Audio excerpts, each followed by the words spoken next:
ପାଦରୁ ଅଳତା ଛାଡ଼ିନି, ହାତରୁ ମେହେନ୍ଦି ଲିଭିନି। ଅଷ୍ଟମଙ୍ଗଳା ଯାଇ ନବମ ଦିନରେ ସ୍ୱାମୀ ବାହାରକୁ ଯାଇ ଘରକୁ ଫେରିଲା ବେଳକୁ ଜଣେ ନୁହେଁ ଦୁଇ ଜଣ ପ୍ରେମିକା ସହ ନୂଆ ବାହା ହେଇଥିବା ସ୍ତ୍ରୀ ଥେଇ ଥେଇ ହେଉଛି। ୟାରି ଭିତରେ ସ୍ୱାମୀ ପହଞ୍ଚି ଯାଇଛି। ଆଉ ତାପରେ ଯାହା ଘଟିଛି ଆପଣଙ୍କ ସାମ୍ନାରେ।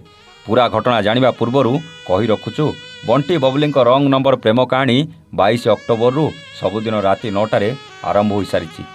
ଆମର ପ୍ରିୟ ଦର୍ଶକ ଯେଉଁମାନେ ଦେଖିନାହାନ୍ତି, ୟୁଟ୍ୟୁବ୍ ଓ ଫେସବୁକ୍ରେ ଗୋଟେ ବଣ୍ଟି ବବଲି ଲଭ୍ ଷ୍ଟୋରିର ଏକ ପ୍ଲେ ଲିଷ୍ଟ ଅଛି। ତା ଭିତରକୁ ଯାଇ ସବୁ ଏପିସୋଡ଼କୁ ଦେଖିପାରିବେ। ଏବେ ଆସନ୍ତୁ ଜାଣିବା ପୁରା କାହାଣୀ।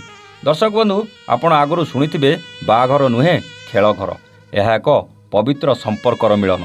ମନ ସହ ମନ ଆଉ ହୃଦୟ ସହ ହୃଦୟର ଏକ ମିଳନ।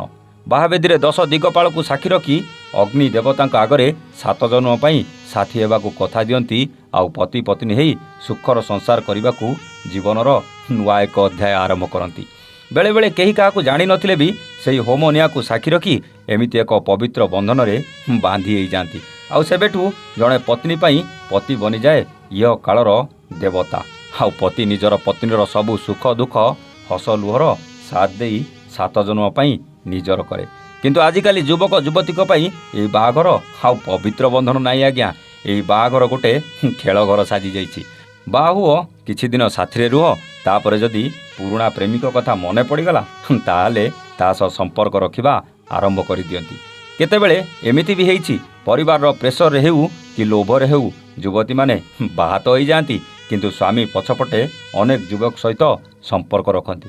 ଆଜିର ଏ କାହାଣୀ ସେହିଭଳି ଜଣେ ଯୁବତୀକୁ ନେଇ, ଯିଏ ବାହା ତ ହୋଇଥିଲା ହେଲେ ନିଜ ପୁରୁଣା ପ୍ରେମିକମାନଙ୍କୁ ଭୁଲି ପାରୁନଥିଲା। ଆଉ ବାହାଘରର ଅଷ୍ଟମଙ୍ଗଳା ଯାଉ ଯାଉ 9 ଦିନ ସ୍ୱାମୀ ବାହାରକୁ ଯିବାର ସୁଯୋଗ ନେଇ 2 ଜଣ ପ୍ରେମିକକୁ ଏକା ସାଙ୍ଗରେ ଘରକୁ ଡାକି ଖେଳ କରୁଥିଲା। ନୂଆ ନୂଆ ବାହା ହେଇଥିବା ଯୁବତୀ ନବବଧୂ ବେଶରେ ବେଶ୍ ସୁନ୍ଦରୀ ଲାଗୁଥିଲା।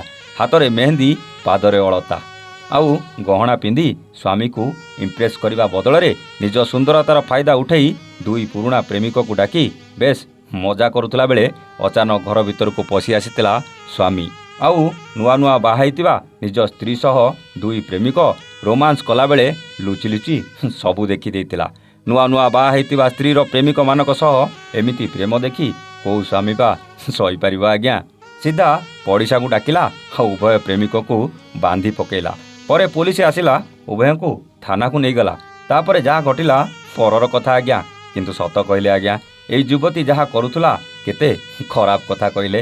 ବାହାଘରର 9 ଦିନ ପରେ ସ୍ତ୍ରୀର ଏମିତି କାଣ୍ଡ ଦେଖି ଜଣେ ସ୍ୱାମୀ ଭିତରେ କ'ଣ ବିତୁଥିବ ଥରେ ଭାବିଲେ। ମୁଁ ଗୋଟେ କଥା ବୁଝିପାରୁନି ଆଜ୍ଞା, ଏଭଳି କିଛି ଯୁବତୀମାନେ କ'ଣ ପାଇଁ ଏମିତି ହୁଅନ୍ତି କେଜାଣି, ଯେଉଁଥିପାଇଁ ଏ ଝିଅ ଜାତିମାନେ ବଦନାମ ହେଇଯାଆନ୍ତି।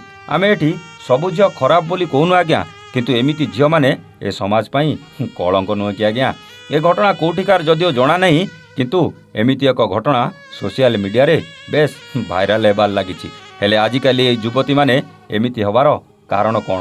ଏସବୁ ପାଇଁ କିଏ ଦାୟୀ? ପାଶ୍ଚାତ୍ୟ ପରମ୍ପରା, ଆମ ସଂସ୍କାର, ଆମ ଆଇନ ନା ଅନ୍ୟ କିଛି?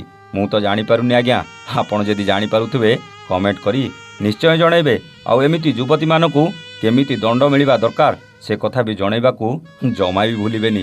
22 ଅକ୍ଟୋବରରୁ ସବୁଦିନ ରାତି 9ଟାରେ ଆରମ୍ଭ ହୋଇଥିବା ବଣ୍ଟି ବବଲିଙ୍କ ରଙ୍ଗ ନମ୍ବର ପ୍ରେମ କାହାଣୀକୁ ନିଶ୍ଚୟ ଦେଖନ୍ତୁ। ଆଉ ଦେଖିଲା ପରେ ଢେର ସାରା ଭଲ ପାଇବା ଦେବେ, ଏଥିରେ ତିଳେ ମାତ୍ର ସନ୍ଦେହ ନାହିଁ। ଯଦି କେଉଁ ଏପିସୋଡ଼ ମିସ୍ କରିଦେଉଛନ୍ତି, ତେବେ ଆମ ଷ୍ଟୋରି ୱିଥ୍ ପ୍ରତାପର ବଣ୍ଟି ବବଲିଙ୍କ ଲଭ୍ ଷ୍ଟୋରି ନାଁରେ ଏକ ପ୍ଲେ ଲିଷ୍ଟ ୟୁଟ୍ୟୁବ୍ ଆଉ ଫେସବୁକ୍ରେ ହେଇଛି। ସେଠି ଆପଣମାନେ ସବୁ ଏପିସୋଡ଼କୁ ଦେଖିପାରିବେ। ରହୁଛୁ, ନମସ୍ତେ, ଜୟ ଜଗନ୍ନାଥ।